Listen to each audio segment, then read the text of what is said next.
What if I told you that ancient Egypt had powerful weapons that you never even imagined?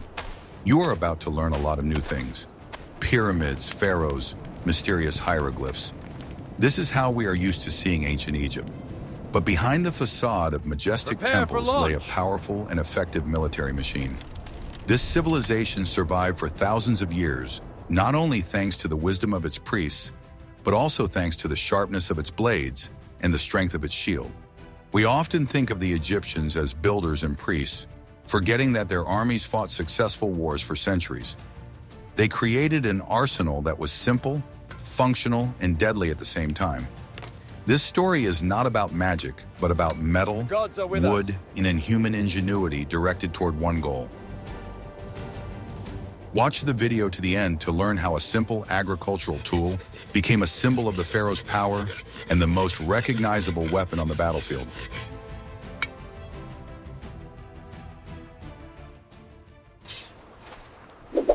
What if I told you that one of the most formidable weapons of ancient Egypt was not originally intended for battle? I am talking about the khopesh, a sickle-shaped sword that became the hallmark of the Egyptian warrior. Its unique shape is a direct legacy of the ordinary agricultural sickle. Initially, this tool was used for harvesting, but over time, its potential was noticed by the military. They reinforced the blade, changed its balance, and turned it into a formidable melee weapon. The khopesh was made of bronze, as iron came into use by the Egyptians much later. The blade was sharpened only on the outside of the curve, which made it resemble an axe. The inner part could be used as a hook. It was this duality that made the khopesh so effective. It could not only be used to deliver cutting blows, but also to hook the enemy's shield or limbs. This gave the Egyptian warrior a tactical advantage in close combat. The khopesh was usually 50 to 60 centimeters long, which made it ideal for close combat. It was not designed for fencing, like later swords.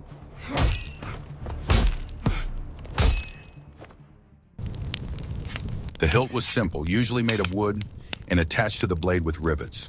The simplicity of the design ensured reliability and quick repair. This was critically important during long military campaigns. Over time, the khopesh acquired a sacred meaning. Its images are often found in the tombs of the pharaohs, and the rulers themselves were depicted with this weapon in their hands. It became not just a blade. This journey from sickle to royal weapon shows how pragmatic and inventive the ancient Egyptians were. They saw combat potential in the most ordinary things. Their genius lay in their ability to adapt and improve. Despite its effectiveness, by the beginning of the New Kingdom, the khopesh gradually fell out of use. It was replaced by more straightforward and versatile blades borrowed from other peoples. But it forever remained in history as a unique Egyptian invention. We would love to hear your opinion. What do you think about the transformation of a peaceful tool into a formidable weapon? Write about it in the comments.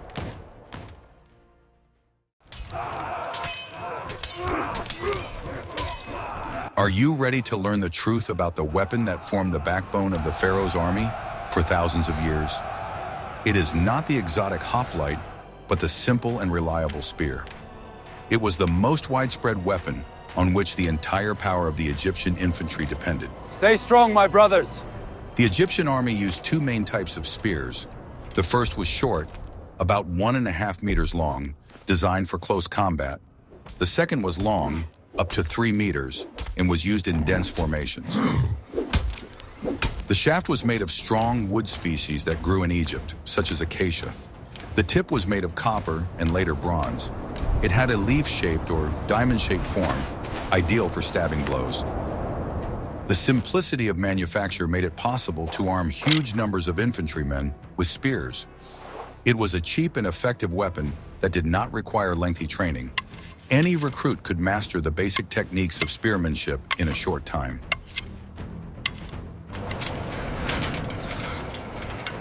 The Egyptian infantry learned to operate in a dense formation reminiscent of the later Greek phalanx.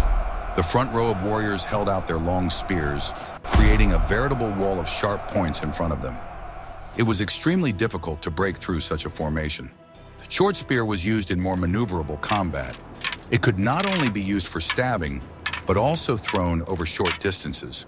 Combined with a large shield, it turned an infantryman into a versatile combat unit. The spearheads were attached to the shaft with a special shank and leather straps. This design was strong enough to withstand heavy blows. Losing a spearhead in battle was rare. The spear was not only a weapon of the infantry, but also of elite warriors, charioteers.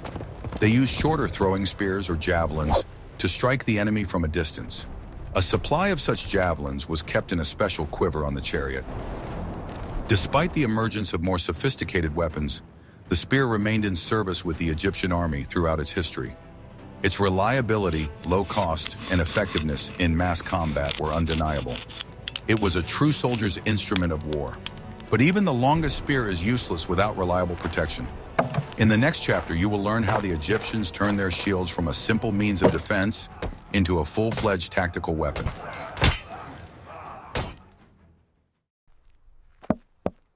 I will reveal the most closely guarded secret of Egyptian tactics. We are used to thinking of a shield as a passive means of defense. However, the Egyptians viewed this piece of equipment in a completely different way, turning it into a unique tool of control on the battlefield. Form up! The Egyptian shield had a distinctive and highly recognizable shape.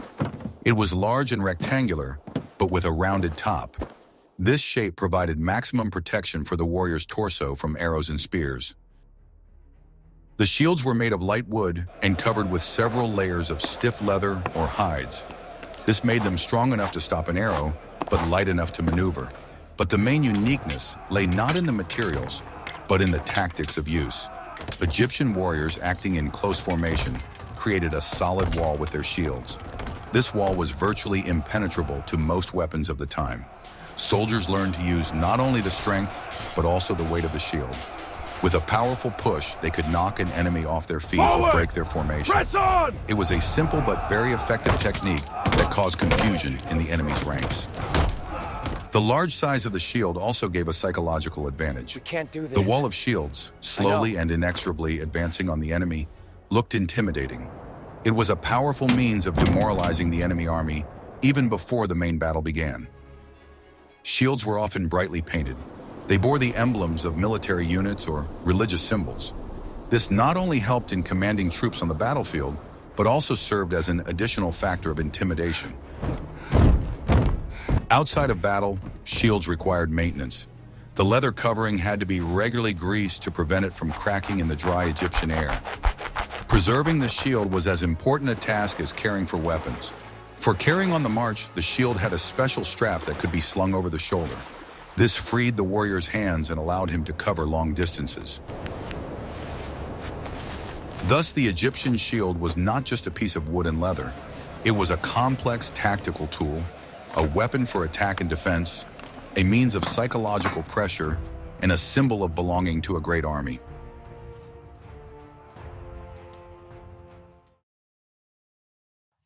This isn't just a brutal tool. What if everything you've been taught about ancient axes is outdated? When we imagine a battle axe, a crude weapon of barbarians comes to mind. But Egyptian battle axes were the result of a long evolution in engineering thought aimed at solving specific tactical problems. At the dawn of their history, the Egyptians used simple stone axes. But with the development of metallurgy, they began to create increasingly sophisticated models made of copper and bronze. One of the early forms was an axe with a semicircular blade that was inserted into a slot in a wooden handle. This design was not very reliable, and the blade could become loose in battle, but it was simple to manufacture. The real breakthrough came with the invention of the so-called eye axe. This axe had a hole in the blade itself, into which the handle was inserted. This provided a much stronger and more reliable connection. Over time, the shape of the blade changed, adapting to new threats. When the Egyptians faced opponents wearing armor and helmets, they developed a new type of axe. Its blade became narrower and longer. Such a weapon was not intended for cutting, but for piercing.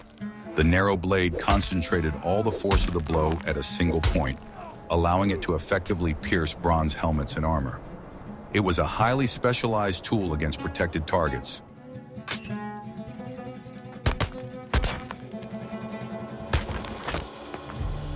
The handles of battle axes were relatively short, which allowed them to be used in close formation.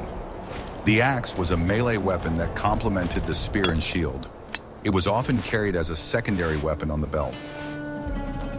Some axes had richly decorated blades with images of hunting scenes or religious symbols. Such examples were probably ceremonial weapons and belonged to officers or noble warriors. They emphasized the high status of their owner. Egyptian armorers constantly experimented with form and materials. They created dozens of varieties of battle axes, each of which was a response to a specific challenge of the time. It was this flexibility and capacity for innovation. The battle axe in ancient Egypt came a long way, from a simple stone on a stick to an elegant and deadly weapon capable of crushing any defense.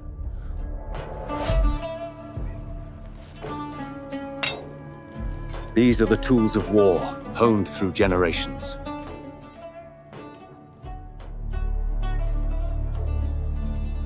The bow was one of the key weapons in ancient Egypt, but it was the composite bow that brought about a real revolution in warfare. It was not just a curved piece of wood, but a complex high-tech device. Its creation required tremendous skill and time. Unlike a simple bow, which was made from a single piece of wood, a composite bow consisted of several layers of different materials. The base was a wooden plank. Plates of horn were glued to the inner side, facing the archer. Horn worked well under compression, storing energy when the bowstring was pulled. Animal tendons were glued to the outer side of the bow. Tendons, in turn, worked well under tension. All these layers were glued together with a special glue made from fish swim bladders. The gluing and drying process could take more than a year. The result was a weapon that was much more powerful than a simple bow, despite its smaller size. The power of the composite bow allowed Egyptian archers to hit targets at a distance of up to 200-300 meters.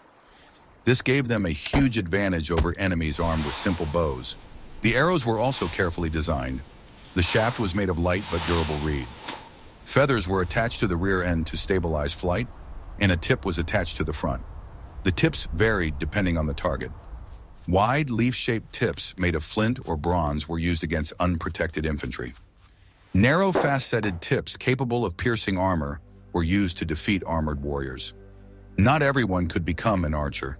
Learning to shoot with a powerful composite bow required many years of training and great physical strength. Therefore, archers formed a separate, elite part of the Egyptian army. Such bows were stored with great care. They could not be left in the rain or in the scorching sun, as the glue could lose its properties. It was an expensive and capricious, but incredibly effective weapon. The advent of the composite bow changed the tactics of warfare. Massed volleys from archers could decide the outcome of a battle before the armies even engaged in hand-to-hand combat. It was a weapon that allowed victory to be achieved from a distance.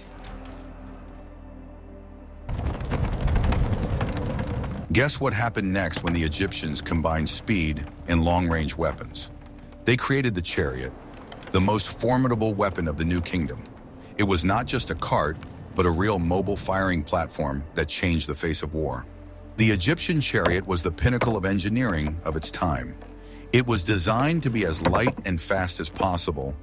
The axle was shifted back for greater stability, and the sides and floor were made of light wood in woven straps. The chariot crew consisted of two people. One was the driver, who controlled the horses and maneuvered on the battlefield. The second was a warrior armed with a composite bow and a supply of javelins. It was the combination of the bow and the chariot that made it so devastating. Chariots did not crash into enemy formations, as shown in movies. Their tactics were different. They acted as light cavalry. They raced along the enemy's front line at high speed, showering them with arrows. Then they quickly retreated to reload and struck from the other flank. This hit-and-run tactic exhausted and demoralized the infantry. Charioteers were the elite of the Egyptian army. Their training was long and expensive, and their equipment cost a fortune. Only the most noble and wealthy Egyptians could afford to serve in this branch of the military. In addition to a bow, a chariot warrior carried several short javelins. These were used to hit targets at closer range. The crew also had hoplites or straight swords for self-defense in case of a stop. The vulnerable points of the chariot were the wheels and horses. Therefore, the enemy sought to disable them first. To protect the chariots, they were often accompanied by light infantry units. The advent of chariots forced a complete rethinking of battle tactics. Armies that did not have their own chariot units were practically doomed to defeat. Egyptian domination in the Middle East was largely ensured by this formidable weapon. In the next chapter, we will look at the weapons that came into play when the battle entered its closest and most desperate phase. What did Egyptian warriors do when their arrows ran out and their spears broke?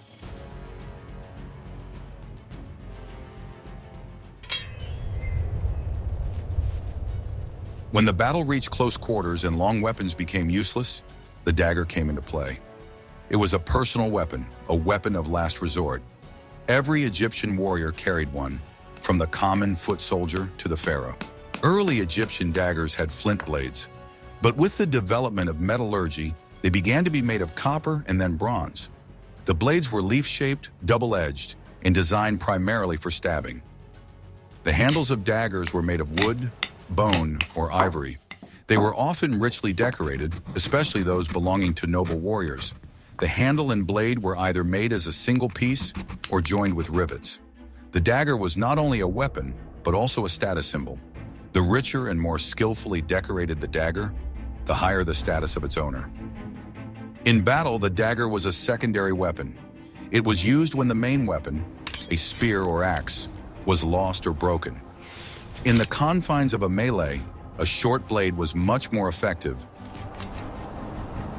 In addition to its combat use, the dagger also had a practical purpose. It was a versatile tool that was always at hand. It could be used to cut something, sharpen something, or for other everyday purposes. Daggers were carried in sheaths on the belt. The sheaths were made of leather or wood, sometimes decorated with metal fittings. The location on the belt allowed the weapon to be quickly drawn in case of a sudden threat. Despite its small size, the dagger was a dangerous weapon in skilled hands. Soldiers were trained to deliver quick and accurate strikes to vulnerable areas. This required dexterity and composure.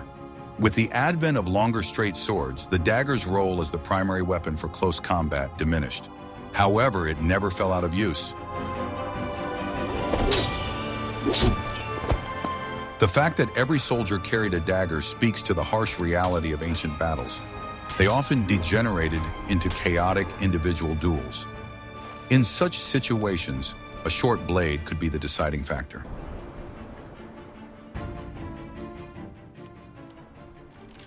Even the most sophisticated weapon does not guarantee victory without reliable protection.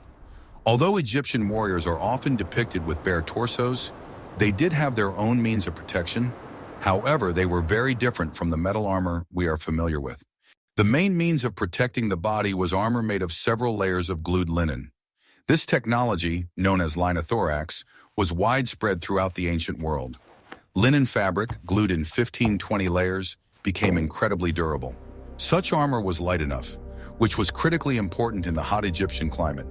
It did not restrict movement, but at the same time effectively protected against most arrows and glancing sword blows. Sometimes bronze plates were sewn onto it for additional reinforcement. Metal armor, such as bronze scales sewn onto a leather base, also existed, but it was very expensive and heavy. Only pharaohs, high-ranking military commanders, and elite charioteers could afford such protection. The warrior's head was protected by a helmet. Most often it was made of thick leather or fabric, sometimes with metal inserts. All metal bronze helmets were rare and were also the privilege of the nobility. Helmets came in various shapes. They often fit snugly around the head, sometimes with small brims or ear flaps. Their main purpose was to protect against blows from above. Simple infantrymen often did without armor and helmets. Their main protection was a large shield. This approach allowed them to maintain mobility and reduce the cost of equipping a huge army. The protective equipment of mercenaries serving in the Egyptian army could vary greatly. For example, the peoples of the sea who fought on the side of Egypt used distinctive horned helmets and round shields. This added variety to the appearance of the army. A warrior's equipment depended on his role on the battlefield. A light infantryman or archer valued mobility and made do with minimal protection. A chariot warrior or heavy infantryman, on the other hand, sought to protect himself as much as possible. Thus, the Egyptian defense system was pragmatic and multi-layered. It took into account the climate, tactical objectives, and economic capabilities. Forward march! The presence of deadly weapons does not make an army invincible. The strength of the Egyptian army lay in its strict organization, discipline, and well-thought-out strategy. It was a well-oiled machine. The army was based on infantry, which was divided into units according to weapon type. There were units of spearmen, archers, and warriors with axes. This division allowed commanders to use their forces flexibly on the battlefield. The lowest tactical unit was a squad of 10 men. 5 such squads made up a company of 50 men. The army was led by the pharaoh himself, who was considered the supreme commander. Generals and officers of various ranks were subordinate to him. Career advancement in the army was one of the few social ladders in ancient Egypt. The Egyptians paid great attention to reconnaissance. Before the start of a campaign or battle, they sent scouts ahead to gather information about the enemy's forces and the terrain. This allowed them to avoid ambushes and make informed decisions. In battle, the army acted as a single organism. While archers showered the enemy with arrows, heavy infantry, covered by shields, closed in for the attack. At this time, chariots attacked the flanks, causing confusion and preventing the enemy from regrouping. The Egyptians were masters of siege warfare. To storm cities, they used battering rams, siege ladders, and tunnels. Great attention was paid to logistics and supply. The army was accompanied on its campaign by a huge train of supplies with food, water, weapons, and repair materials. The ability to supply troops far from home was the key to the success of the conquest campaign. After the battle, the results were carefully recorded. Scribes counted the number of enemies killed, loot captured, and prisoners taken. These reports were sent to the pharaoh as proof of a great victory. Discipline in the army was maintained by a strict system of rewards and punishments. Soldiers were rewarded for bravery with land, gold, and honorary titles. Cowardice or disobedience to orders was severely punished.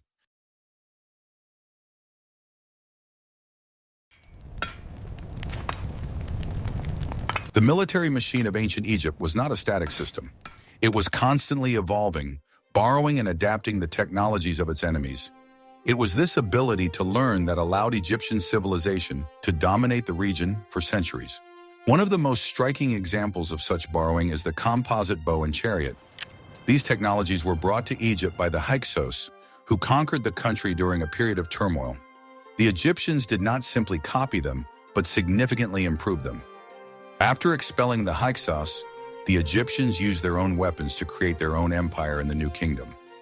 This shows how open they were to innovation, even if it came from the enemy. They turned the weapons of their defeat into the instruments of their greatest glory. Contacts with other civilizations in the Middle East also enriched the Egyptian arsenal. New types of swords, helmets, and armor appeared. The Egyptian army of the late period was truly international in its armament.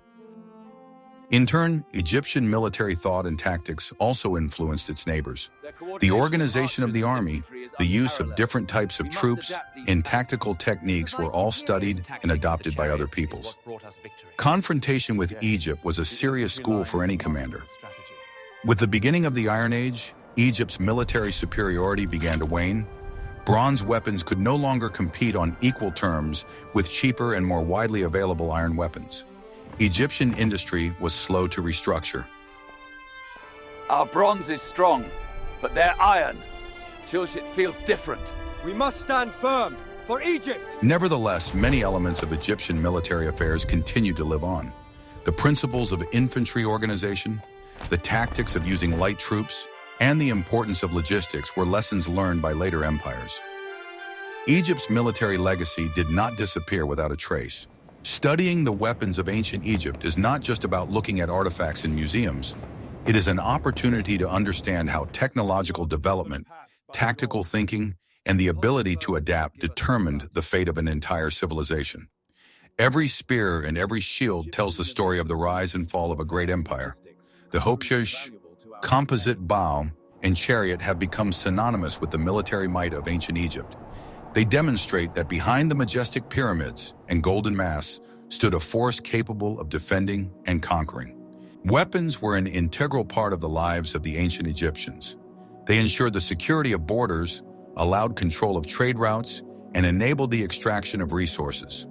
Without its effective army, the history of Egypt would have been completely different. Thus, the deadly weapons of ancient Egypt were not just tools. They were the foundation on which one of the greatest states in human history was built and maintained.